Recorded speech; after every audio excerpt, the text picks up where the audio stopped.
आता 7 ते 11 या 5 श्लोकांचा आपल्याला एकंदर परामर्श घ्यायचा आहे इथे,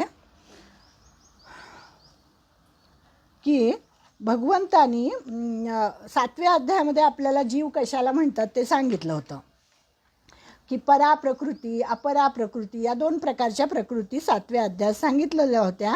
आणि पराप्रकृती म्हणजे जीव असं सांगितलं होतं, की त्याच्यामध्ये मन बुद्धी चित्त अहंकार अष्टधा प्रकृती त्यालाच अपराप्रकृतीला अष्टधा प्रकृती म्हणतात. पराप्रकृती म्हणजे ज्याच्यामध्ये चैतन्य तत्व आहे, म्हणजे पुरुषोत्तम जिथे आपण येथे म्हणणार आहे याला, तो म्हणजे अपराप्रकृतीतला पराप्रकृती आहे ती, सॉरी. आणि ही पराप्रकृती परमात्म्याचे साक्षात तेजशक्ती असते. ज्ञानदेवांच्या भाषेत यालाच वस्तुप्रभा असं म्हटलेलं आहे. आणि ती परमात्म्याचा सनातन अंश आहे. सनातन म्हणजे नित्य शाश्वत. इथे जे ममैवांशो जीवलोके जीवभूत सनातन म्हटलं आहे, तर ती म्हणजे पराप्रकृती आहे, म्हणजे सनातन अंश असं इथे सांगितलेलं आहे. मग आता थोडं सोपं करून त्यांनी सांगितलं आहे बघा, समजतं का? सागरावर लाट आली आणि एखाद्या घटामध्ये आकाश सापडावे तद्वत हा सनातन अंश असतो. म्हणजे सागरावर लाट आली तर ती लाट कोणाची आहे? सागराचीच आहे ना. पण ती लाट वेगळी दिसते आपल्याला, पण ती असते का वेगळी? तसा हा सनातन अंश आहे, की परमेश्वर आहे. परमेश्वर वेगळा दिसत जरी असला तरी तो वेगळा नाही आहे. आपण त्याच्यापासून वेगळे नाही आहोत. सूर्याचे किरण हे पण सनातन अंशच आहेत. म्हणजे घरात आलेली वीज, शक्ती केंद्रातून बाहेर पडणाऱ्या विद्युत स्रोताचा अंशच आहे. आपले जे पंखा आहे, फ्रीज आहे, लाईट आहे, या गोष्टी जर तात्पुरती वीज खंडित झाली तर त्या गोष्टी बंद पडतात, ती उपकरणं बंद पडतात. म्हणून मुळात जी शक्ती आहे, मुळात जी विद्युत शक्ती आहे, तिला काही झालेलं नाही आहे, ती आहे तशीच आहे. तसं पुढे त्यांनी सांगितलं, घरात आलेल्या विद्युत प्रवाहाची प्रत्येक घरात विविध रूपे असतात. मग प्रत्येक घरातील वीज स्वतंत्र भासू लागते. त्याप्रमाणे आत्मा म्हणजे पराप्रकृती म्हणजे मन व पंचसूक्ष्म इंद्रिय यांच्या आकर्षणात पडला की तो अगदी वेगळा होतो. त्याचे व्यापक पराप्रकृती स्वरूप तो स्वतःला विसरतो, की मी परमात्मा आहे हे तो जीव विसरून जातो. आणि मग तो मन आहे त्याचे डोळे आहे, डोळ्यांनी रूप बघतो, कानांनी शब्द ऐकतो, नाकाने वास घेतो, आणि मग तो जीवात्मा तयार होतो. तो जीवात्मा म्हटलेला आहे त्याला. आणि जो वेगळा आहे तो परमात्मा. आणि मग तो विसरून जातो की परमात्मा हे माझं स्वरूप आहे. त्याला वाटतं हे मन म्हणजेच मी आहे, हे डोळ्यांनी पाहतोय हेच खरं आहे, कानाने ऐकतोय हेच खरं आहे. आणि मग तो त्या पराप्रकृतीला विसरून जातो आणि ह्या शरीरालाच तो मी म्हणायला लागतो. लिंग शरीर, यालाच लिंग शरीर असं म्हणतात, यालाच सूक्ष्म शरीर असं म्हणतात. आणि तेच वायुर्गंधा निवाशयात जे सांगितलं, की वायूबरोबर जसा सुगंध घेऊन जातो फुलाचा, तसा तो सूक्ष्म देह आपला बाहेर पडतो. मग पराप्रकृती मनाचे अतिसूक्ष्म परमाणू, इंद्रिय द्रव्यांचे अतिसूक्ष्म परमाणू या सर्वांचा मिळून झालेला एक सूक्ष्म अणू म्हणजे मी आहे.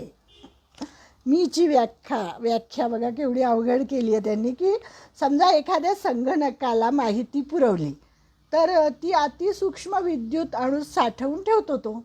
आणि तसं या मीमध्ये अनेक वर्षांचे अनुभव साठलेले असतात, अनेक जन्मांचे संस्कार, वर्षांचे नाही तर जन्मांचे संस्कार साठवलेले असतात. आणि मग त्याच्यातून ते अंतर्मनात साठवले जातात सगळे अनुभव, सगळ्या स्मृती, सगळ्या गोष्टी. आणि मग त्या अंतर्मनाला सुप्त मन असं म्हटलेलं आहे. मग आता सर्वांना काय वाटतं की धन कमावणं, आपलं भोजन, आपले कपडे लत्ते, आपले इंद्रिय सौख्य ह्याचा सगळ्याचा आस्वाद घेणं, म्हणजे जगामध्ये खा प्या मजा करा, थोडक्यात सांगायचं म्हणजे की हाच सगळा आपला जीवनभराचा उद्योग आहे. याच्यासाठीच आपण जन्माला आलो आहे आणि ते सगळं चांगलं मिळालं म्हणजे आम्ही सुखी आहोत असं आम्हाला वाटतं, असं सगळे लोक मानतात. पण जे शहाणे असतात, जे ज्ञानी असतात, ते ह्याला खरं मानत नाहीत.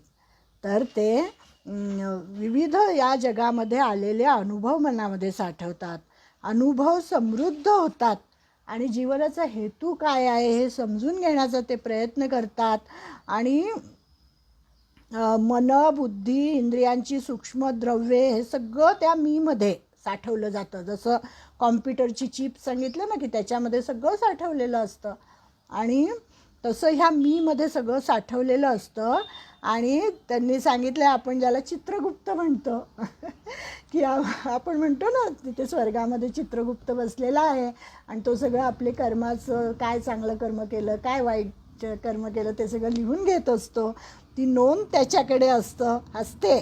तर मग यांनी सांगितलं हे जे गुप्त चित्र आहे आपल्या मनामध्ये साठवलेले अनुभव आपलं सुप्त मन हेच जणू काही चित्रगुप्त आहे असं त्यांनी इथे सांगितलं आहे, चित्रगुप्त. तर असा ह्या मीची ओळख या ठिकाणी त्यांनी आपल्याला करून दिलेली आहे. आणि मग ह्या मीला ओळखण्यासाठी जीवनभराची अनुभव कमाई वाया जात नाही. शरीरात येताना हा मी मन व इंद्रिय द्रव्यासह येतो आणि शरीर सोडताना त्यांना घेऊन जातो. म्हणून रामदास स्वामींनी मनावर एवढे 205 श्लोक का बरं लिहिले? कारण की तुमचं मन सुधारा, पुढे तुम्हाला जन्म मिळणार आहे तो त्या मनातल्या चांगल्या वाईट विचारांवर, चांगल्या वाईट वासनांमुळेच मिळणार आहे. म्हणून त्यांनी सांगितलं आहे, आपल्या तुकाराम महाराजांनी सुद्धा सांगितलं, मन करा रे प्रसन्न सर्व सिद्धीचे कारण, हे त्यांनी सांगितलं आहे. प्रभाते मनी राम चिंतित जावा, पुढे वैखरी राम आधी वदावा, हे सगळं आपल्या रामदास स्वामींनी सांगितलं. म्हणजे मन किती महत्त्वाचं आहे. मागे त्या मनावर अभ्यास आपण केलेला आहे, 6व्या अध्यायामध्ये मन आलं होतं पुष्कळ वेळा. तर असं हे मन आणि इंद्रिय बाहेर घेऊन तो बाहेर पडतो, शरीर सोडतो आणि मग मी मध्ये या जन्मोजन्मीचे संस्कार असतात. ते प्रसुप्त असले तरी पुसलेले नसतात, ते केव्हा न केव्हा बाहेर येतात. म्हणजे ध्यानात ठेवायला हवं की संस्कार निराळे आणि स्मृती निराळी, असं त्यांनी सांगितलं आहे. की या जन्मापासून आपण लहानपणापासून जे जीवन जगलो आणि त्या प्रत्येक दिवसाची आपल्याला तशी स्मृती नसते. लहानपणापासून कसं कसं आपण जगत आलो त्या काही सगळ्या गोष्टी आपल्या लक्षात राहत नाहीत, पण काही काही घटना मात्र आपल्या लक्षात राहतात, त्याला स्मृती असं म्हटलेलं आहे. आणि त्या घटनांचे जणू सार काढले की त्यालाच भाव, सेंटिमेंट असं म्हणतात. म्हणजे संस्कार रूपाने भाव स्थिर होतो आणि मग त्या व्यक्तीचा तो स्वभाव बनतो. स्वभावोध्यात्म मुच्यते असं 8व्या अध्यायात सांगितलेलं आहे. 8व्या अध्यायामध्ये त्यांनी सांगितलं आहे की जेव्हा प्रश्न विचारले अर्जुनाने, किम तद्ब्रह्म किम अध्यात्मम किम कर्म पुरुषोत्तम, तेव्हा त्यांनी सांगितलं होतं अध्यात्म म्हणजे काय. तर अध्यात्म म्हणजे अधिआत्मा, आत्म्यासंबंधीचं सगळं ज्ञान, आणि ते तुमचा जो स्वभाव असतो तो बनतो स्वचा भाव.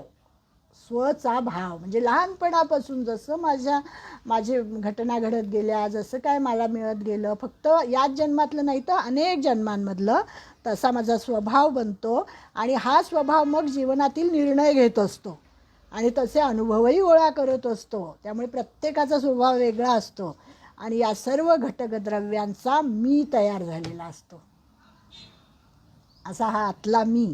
आणि मग जागृत मी ध्यानात येतो आणि परंतु समग्र मी ध्यानात येणे वाटते तितके सोपे नाही. अहंकार शून्य मी तो एक अजून वेगळा आणि हा अनुभव साठवलेला मी असा आहे. विद्युत ही एक स्वतंत्र शक्ती असताही तिचे अस्तित्व तार, प्रकाश, नळी, पंखा इत्यादी वस्तू अजून जाणवत नाही, आहे की नाही. विद्युत शक्ती काय आपल्याला दिसत नाही, इलेक्ट्रिक, पण ह्याच वस्तूंमधनं आपल्याला ती जाणवते. यापैकी कोणतीही वस्तू विद्युत नाही आहे, पण तिचा प्रवाह तिच्यातून येतो.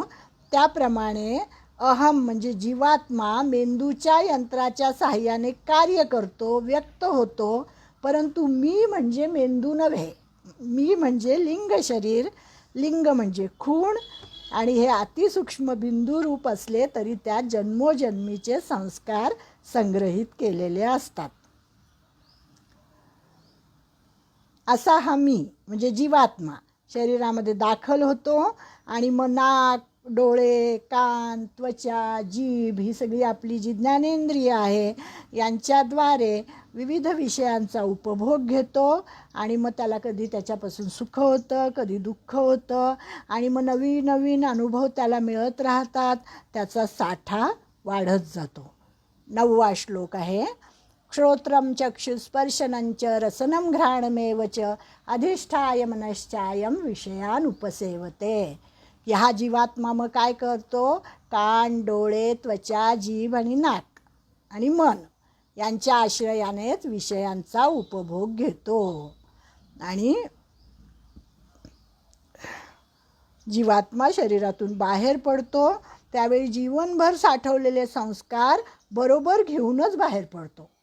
म्हणून बघा ना, प्रत्येकाचा जन्म वेगळा, प्रत्येकाचं सौंदर्य वेगळं, प्रत्येकाचे नाकडोळे वेगळे, कोणीही सारखं नाही आहे.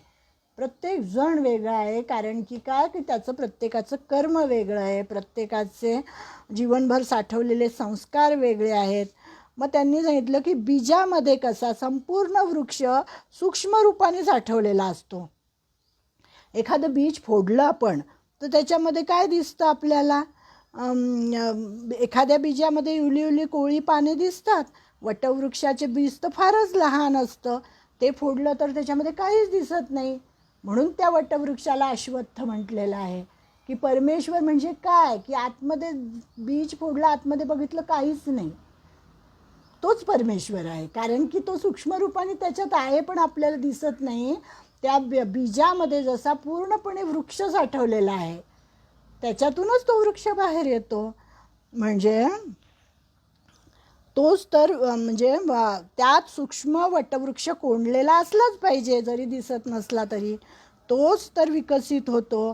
तसंच गर्भबीज असतं आपल्या पोटामध्ये. जेव्हा बाळ जन्माला येतं नुकतंच बीज, तेव्हा ते किती त्यांनी सांगितलं टाचणीच्या डोक्यासारखं, टाचणीच्या टोकासारखं त्याचं डोकं असतं आणि शेपूट असतं, इतकं सूक्ष्म.